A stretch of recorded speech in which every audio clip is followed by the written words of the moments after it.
Halo, selamat datang di video pembelajaran kita. Kali ini kita akan mempelajari mengenai penyelesaian sengketa pajak secara administratif. Materi yang pertama, kita akan mempelajari tentang pengurangan atau penghapusan sanksi administratif berdasarkan pasal 36 KUP.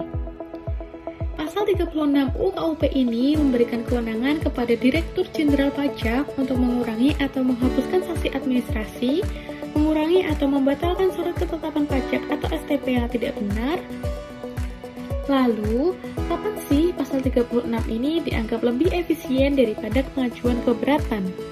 Mekanisme pasal 36 memiliki beberapa keunggulan dibandingkan keberatan formal yang menjadikannya pilihan strategis dalam situasi-situasi tertentu. Pertama, untuk pasal 36 ayat 1 huruf A mengenai pengurangan atau penghapusan sanksi, wajib pajak tidak perlu membayar terlebih dahulu sebelum mengajukan permohonan.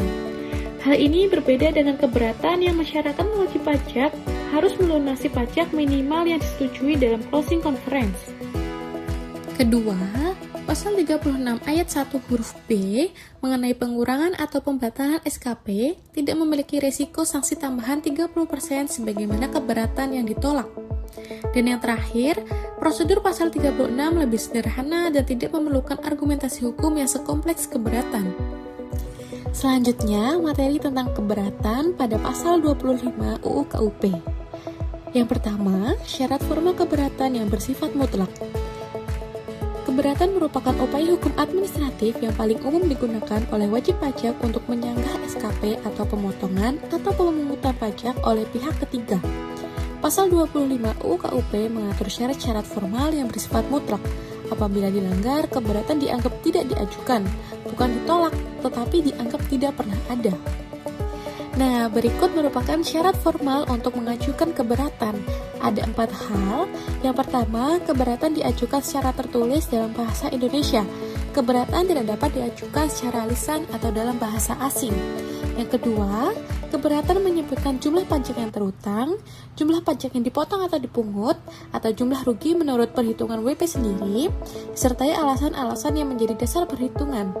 Syarat ini mengharuskan WP menyajikan perhitungan alternatif, bukan sekedar menyatakan ketidaksetujuan. Ketiga, keberatan diajukan dalam jangka waktu 3 bulan sejak tanggal dikirimnya SKP atau sejak tanggal pemotongan atau pemungutan pajak oleh pihak ketiga. Dan yang terakhir, WP telah melunasi pajak yang harus dibayar paling sedikit sejumlah yang telah disetujui WP dalam pembahasan akhir hasil pemeriksaan atau dalam closing conference sebelum surat keberatan disampaikan. Selanjutnya, faktor penentu kualitas surat keberatan dapat dilihat dari ciri-cirinya. Misalnya, keberatan yang lemah itu ciri-cirinya hanya menyatakan tidak setuju dalam koreksi DJP tanpa memberikan dasar hukum yang spesifik.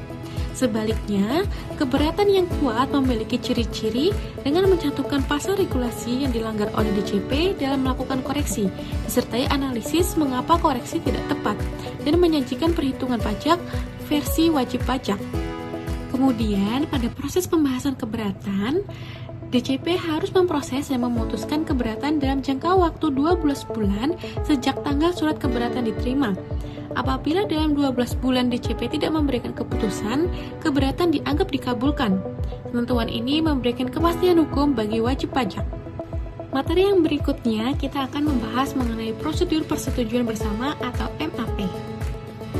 MAP merupakan mekanisme penyelesaian sengketa pajak yang tersedia berdasarkan perjanjian penghindaran pajak berganda atau P3B antara Indonesia dengan negara mitra. MAP berbeda secara fundamental dari keberatan dan banding karena merupakan negosiasi antara otoritas pajak dua negara, bukan antara WP dan Fiskus. Lalu, apa sih hubungan MAP ini dengan keberatan atau banding? Nah, sebagai analis pajak, penting untuk dipahami bahwa MAP tidak menghentikan proses keberatan atau banding di dalam negeri secara otomatis. Kedua proses ini dapat berjalan paralel, dan wajib pajak dapat mengajukan keberatan ke DJP sekaligus meminta MAP melalui otoritas pajak negara mitranya. Hasil MAP akan mengikat kedua negara apabila tercapai kesepakatan atau mutual agreement.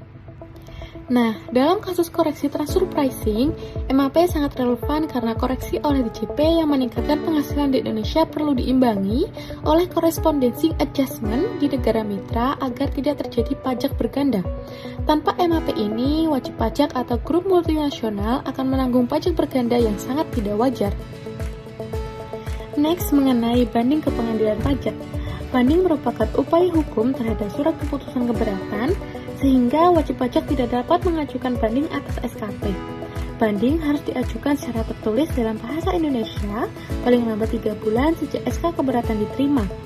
Melampirkan SK keberatan dan telah membayar 50% pajak berutang berdasarkan keputusan tersebut. Dan ada beberapa hal yang menjadi kunci keberhasilan banding. Yang pertama, menyusun memori banding yang kuat dan sistematis. Kedua, menggunakan dasar hukum dan jurisprudensi yang mendukung. Yang ketiga, menyajikan bukti tambahan yang relevan. Dan yang terakhir, menyusun argumentasi dengan metode IRAC atau Issue, Rule, Analysis, dan Conclusion. Ada juga proses persidangan mengenai gugatan. Gugatan banding ini merupakan dua jalur yang berbeda di pengadilan pajak dengan objek, syarat, dan tujuan yang berbeda. Perbedaan yang paling mendasar yaitu gugatan dapat diajukan atas pelaksanaan penagihan yang tidak sesuai prosedur atau pelaksanaan keputusan DJP selain yang dapat dibanding. Sedangkan banding diajukan atas materi atau substansi koreksi pajak melalui SK keberatan. Berbeda dengan banding, gugatan ini digunakan untuk sengketa prosedural seperti surat paksa, sita, lelang, atau keputusan DJP yang dianggap tidak sesuai ketentuan. Tenggat waktu gugatan yaitu 14 hari untuk sengketa penagihan seperti surat paksa, sita, lelang, dan 30 hari untuk keputusan DJP selain yang dapat dibanding.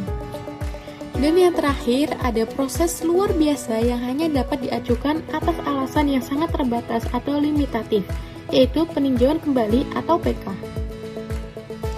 PK hanya dapat diajukan atas 3 alasan. Yang pertama, apabila putusan pengadilan pajak didasarkan pada suatu kebohongan atau tipu muslihat pihak lawan yang diketahui setelah perkara diputus. Kedua, apabila terdapat bukti tertulis baru yang bersifat menentukan atau novum, yang apabila diketahui pada tahap persidangan di pengadilan pajak akan menghasilkan putusan yang berbeda. Dan yang terakhir, apabila telah dikabulkan suatu hal yang tidak dituntut atau lebih daripada yang dituntut, kecuali yang dapat diputus berdasarkan pasal 80 ayat 1 huruf B dan C UU Pengadilan Pajak. Lalu, bagaimana sih pemilihan jalur sengketa? Berikut ada 4 mapping. Yang pertama, jalur keberatan. Jalur ini ditempuh jika ada sengketa perhitungan atau koreksi pajak oleh DJP. Kedua, banding. Banding ini diajukan jika tidak puas atas keputusan keberatan. Ketiga, gugatan. Jika terdapat pelanggaran prosedur penagihan atau keputusan DJP. Dan yang terakhir, ada peninjauan kembali jika terdapat alasan khusus yang memenuhi syarat undang-undang. Pemilihan jalur yang tepat harus mempertimbangkan kekuatan bukti, dasar hukum, biaya, waktu penyelesaian, dan risiko sanksi yang mungkin timbul. Baik, selesai sudah untuk materi kita pada modul 4 hari ini. Terima kasih telah menonton, sampai jumpa pada video pembelajaran selanjutnya.